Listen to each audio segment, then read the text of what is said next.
السلام عليكم ورحمة الله وبركاته. waxaan joognaa madrasada Abubakar Sidiq. ما شاء الله تبارك الله maanta gabdhahaygi oo ka qayb galay musaabaqada makadara musaabaqooyin badan ay ka qayb galeen ma sha Allah تبارك الله makadara ay ka qayb galeen maanta 10 juz iyo 5 juz ay maxaa lagu tartamayeen ma sha Allah تبارك الله marka haddana waxaan idin hayaa نمبر أي كالجلين كانوا في يعني كالجلين نمبر 1 ما توحى نو جلي وما شاء الله تبارك الله وصفي عنه آخري وحب كيفين وتمنجز محلها نو جلي نمبر 1 قف قال وحواي دولنا ما شاء الله دولنا سهيلة عبد الرشيد أيام نمبر 1 كشيء نقيبة محلها تمنجز يقول كشيء ما شاء الله تبارك الله سيدو كله نمبر 3 waxaa galay عائشة ayaa gashay ما شاء الله oo walaasheed عائشة عبد الرشيد ayaa gashay ما شاء الله تبارك الله marka kulligood wada dadaaleen marw ayaa kamid ah maxalla qofka ka qayb galay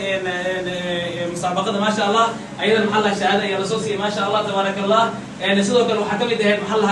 عائشة إبراهيم أمير ayaa kamid ah ayaa ka qayb gashay waliba maxalla dhowr meel ay ka qayb galeen waa soo socdaan marka natiijooyinka insha Allah sidoo kale waxaa ka qayb gashay سندس ayaa ka qayb gashay سندس عبد الله جيلاني ما شاء الله تبارك الله أيضا سندس ay ku tartamaysay shahaada ayaa lasoo siiyay maanta ما شاء الله musaabaqada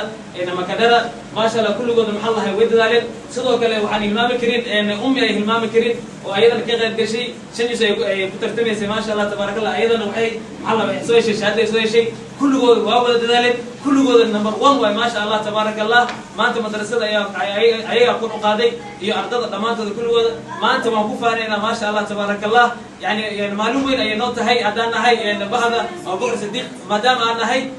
فرحة هي نقطة ما أنت حفلة يا رجال إن شاء الله كل جيل لو كسر قبل قلة ما شاء الله خير ما شاء الله